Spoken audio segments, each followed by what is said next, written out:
In sum total, we sequenced 11 orangutan genomes. The first genome using legacy DNA sequencing technology, and then 10 additional genomes, 5 from the Bornean species and 5 from the Sumatran species, to get some population genetic information and look at the demographics and evolution of the orangutan species themselves. There are two main foci of the paper, if you will. The first is that the orangutan genome compared to the genomes of chimpanzees and humans has been evolving structurally very slowly. It's been structurally stable compared to chimps and humans, and that's an interesting finding in and of itself. Secondly, the population genetic data we found is going to be, I think, a beneficial resource to the conservation community, and it tells us a lot about the evolution of these two species, when they split from each other, and how diverse those species are. So we developed a catalog of over 13 million genetic variants across the orangutan genome. We have a good idea of what genetic variation is specific to Bornean orangutans and what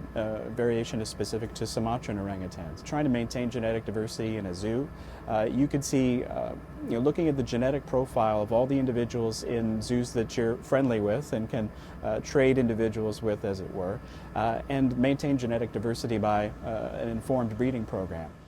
From the wild perspective, you can imagine a scenario where conservation dollars are limited, and so you want to prioritize populations for saving based on how much genetic diversity is within those populations. Maybe there's rare genetic diversity that you want to prioritize over some more common diversity that you have covered elsewhere, for example. So having the genetic profile of all these populations would allow you to make that kind of decision and prioritize populations for your conservation dollars. I think the good news from our results is that there's a deep well of genetic diversity left in the wild, as it were, from the individuals that we sampled.